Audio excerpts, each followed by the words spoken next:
आटे को कौन पीसेगा, वो तो है ही पिसा पिसाया, लेकिन आदत वही पड़ी, चक्की चल रही।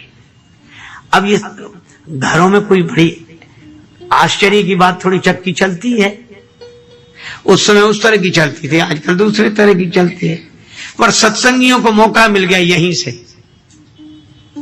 कबीरदास बोले ये चक्की चल रही है, कितना बढ़िया संदेश दे रही, क्या चलती चाकी देखकर दिया कबीरा रोए, और दो पाटन के बीच में साबित बचा न कोए। ये दो पाठ हैं, ये राग द्वेष के दो पाठ, इनके बीच में कोई साबित बचा ही नहीं। दिन रात दो पाठ हैं। इस दिन रात में, इस अनुकूलता प्रतिकूलता में, अनुकूलता से राग, प्रतिकूलता से द्वेष, ये दोस्ती दुश्मनी के दो पाठ, साबित बचा कौन? अद्भुत ये संसार, यहां पर कोई किसी का सगा नहीं, फिर भी कौन है ऐसा जिसका दिल दुनिया से लगा नहीं। सभी समझते सभी जानते, किंतु न कहना कोई मानते, अपना बना के अपनों से ही किसने खाया दगा नहीं। ये दो पाटन के बीच में साबित बचा न कोई। ये कबीरदास जी ने कहा, रोना आता है हमें तो ये चक्की चलती हुए देखकर। उनका बेटा बोला कमाल, उसका नाम ही कमाल।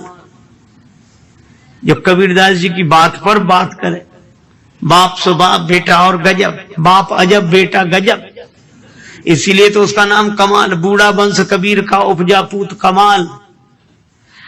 तो कबीरदास जी ने कहा रोना आता है इस चलती हुई चक्की को देखकर, दो पाटन के बीच में साबित बचा न कोई। कमाल हो रहा, रोने की क्या, इसे हंसी आती है हमें ये देख। क्या?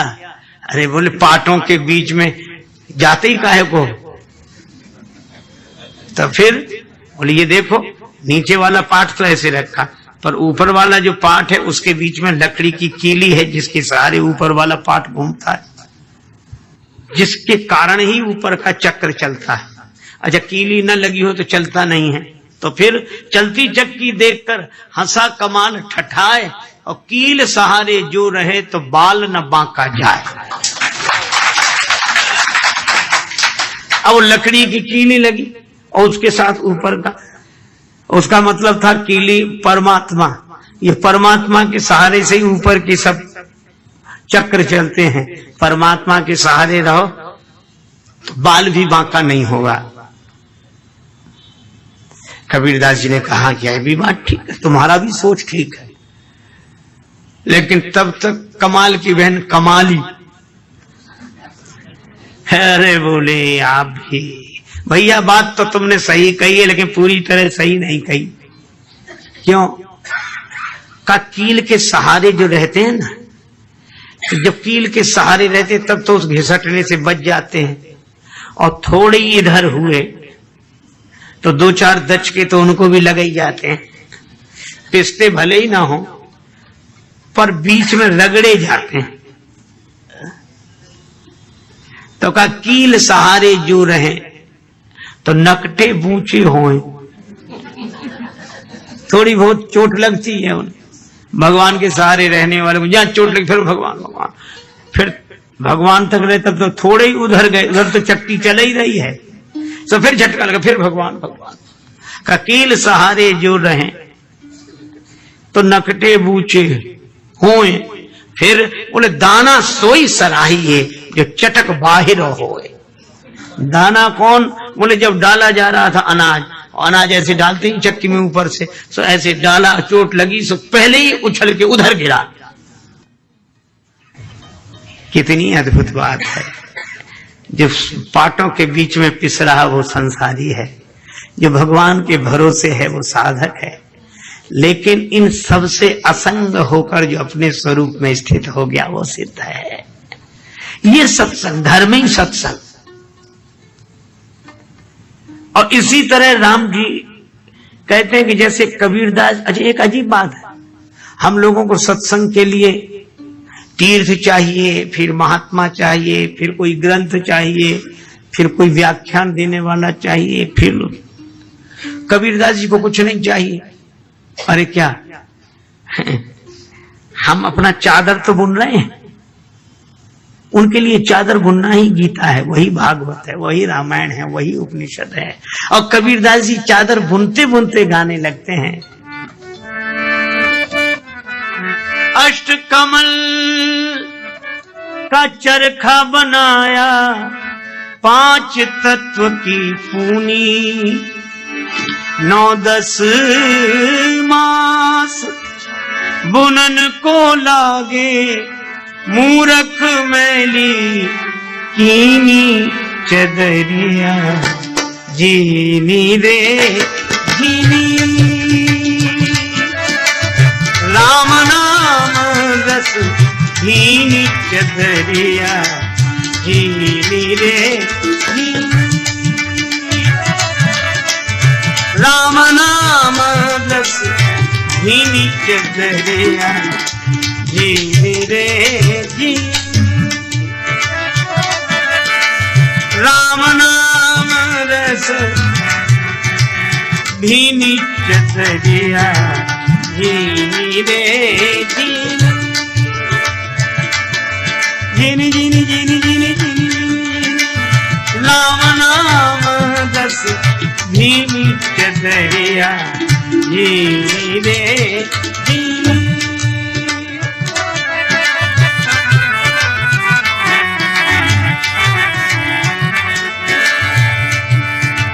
जब यह चादर बन घर आई, रंगरेज को दी चदरिया, रंगरेज को दी। जब यह चादर बन घर आई, रंगरेज को दी। ये 5 तत्व की बनी हुई चादर शरीर, रंगरेज सदगुरु, ऐसा रंग रंगा रंगरेज, ऐसा रंग रंगा रंगरेज, लाल लाल कर दीनी चदरिया, जीनी रे जीनी, राम नाम रस भीनी चदरिया, जीनी रे जीनी, राम नाम रस भीनी चदरिया, जीनी रे जीनी।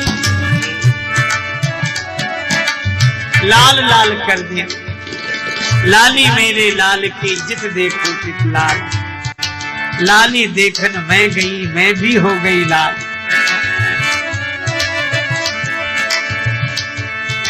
ध्रुव ओढ़ी प्रहलाद ने ओढ़ी, ओढ़ी चदरिया,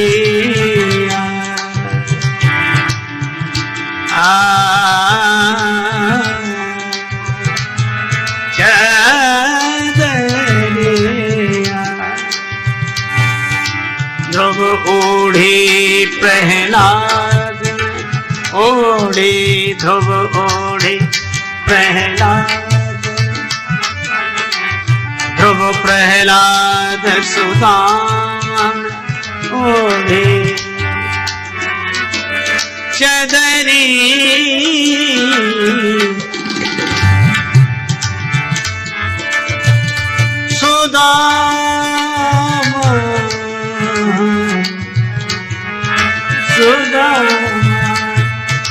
सुदामा ने ओढ़ी चदरिया, सुदामा ओढ़ी, ध्रुव प्रहलाद, ध्रुव प्रहलाद ओढ़ी, ध्रुव प्रहलाद सुदामा ओढ़ी, ध्रुव प्रहलाद सुदामा, ध्रुव प्रहलाद सुदामा मान ओढ़ी ध्रुव प्रहलाद सुदामान ओढ़ी ध्रुव प्रहलाद सुदामान ओढ़ी चदरिया ध्रुव प्रहलाद सुदामान ओढ़ी लाद सुदा ध्रुव प्रहलाद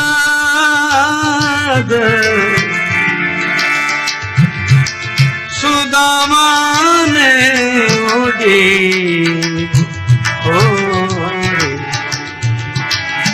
ध्रुव प्रहलाद सुदामान ओढ़ी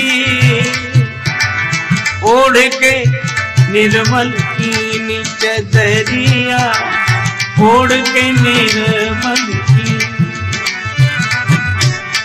दास कबीर ने ऐसी ओढ़ी ओढ़ी दास कबीर ने ऐसी ओढ़ी ज्यों की त्यों धर दीनी चदरिया दीनी रे दीनी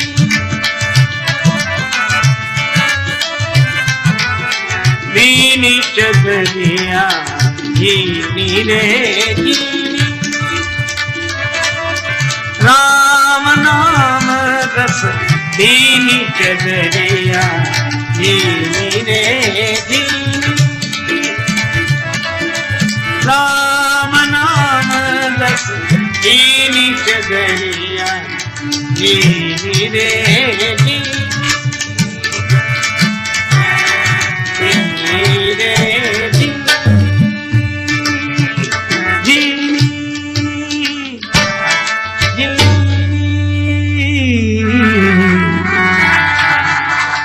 चदरिया पर ही सत्संग है।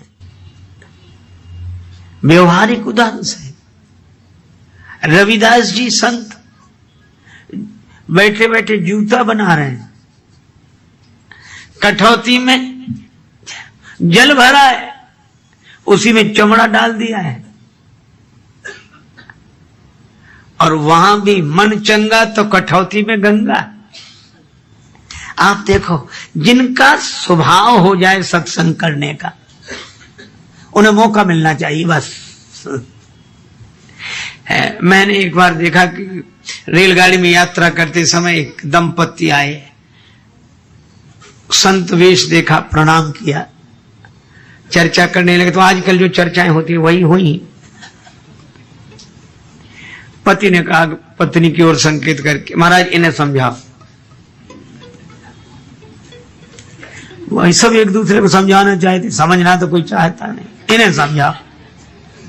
तो हमने कहा हुआ क्या है जो इन्हें समझा? बहुत क्रोध करती है, बराबर क्रोध क्रोध। अब मैं कुछ कहूं तब तक पत्नी बोली, महाराज इनसे पूछो मैं क्रोध क्यों करती हूं। क्रोध तो करती हूं पर कारण ये पैदा करते। तो उनको समझाया बुझाया, लेकिन हम सोचने लगे कि मैया कह रही थी कि कारण होता है तब क्रोध आता है। बात सही है, लेकिन एक बात भी आपने देखी होगी, आपने अनुभव किया होगा कि शुरू में कारण के बिना क्रोध नहीं आता, कारण हो तो क्रोध आता है। और क्रोध करना अगर स्वभाव बन जाए तो क्रोध खुद कारण ढूंढ लेता है, फिर उसे कारण की जरूरत नहीं पड़ती। जैसे किसी को क्रोध आ जाए और कोई खड़ा है तो अपनी मर्जी से खड़ा है, इतना बड़ा मैदान। अब क्रोध आया, उसका खड़ा होना कोई कारण, रोज खड़ा रहता था, लेकिन आज अब तुम यहीं खड़े हो, क्या कर रहे हो, चलो। वो कहते हैं पता नहीं क्या हो गया इन्हें, हमने कुछ कहा नहीं तो खड़े थे आराम। अजय आपने देखो घर में क्रोध आ जाए, रोज झाड़ू वहीं रखी रहती थी, अब ये झाड़ू यहां किसने डाल दी, अब इसी पर क्रोध। इसका अर्थ यह है कि क्रोध अगर स्वभाव बन जाए तो कारण खुद खोज लेता, कारण की भी जरूरत नहीं। इसी तरह जितने विकार हैं पहले कारण से आते हैं, फिर कारण की जरूरत नहीं। जैसे साइकिल चलाने वाले को पहले जब सीखता तो सहारे की जरूरत पड़ती है, और सीख जाए फिर सहारे की जरूरत नहीं पड़ती। एक आदमी साइकिल पर बैठता, जब चलता तो अब रोकना होता तो पांव ऐसे फैला लेता अपना, क्योंकि चलते में उतर नहीं सकता था, जब तक आगे कोई सहारा ना मिल जाए जहां पांव रख सके वो। और जब तक न मिले तब तक उसकी साइकिल चलती जाती थी, मजबूरी थी, सहारे की जरूरत थी। और आदत में आ गया तो फिर सहारे की जरूरत नहीं रहती। मैं भी आपसे कहता हूं, इन विकारों को भी सहारे की जरूरत तब तक पड़ती जब तक ये आदत में नहीं आते, और आदत में आ जाए तो इन्हें भी किसी सहारे की जरूरत नहीं। तो इसी तरह आप सोचो, सत्संग जिनकी आदत में आ जाता है उन्हें सहारे की भी जरूरत नहीं होती। जहां होते हैं, जिस दशा में होते हैं, सत्संग करते रहते हैं।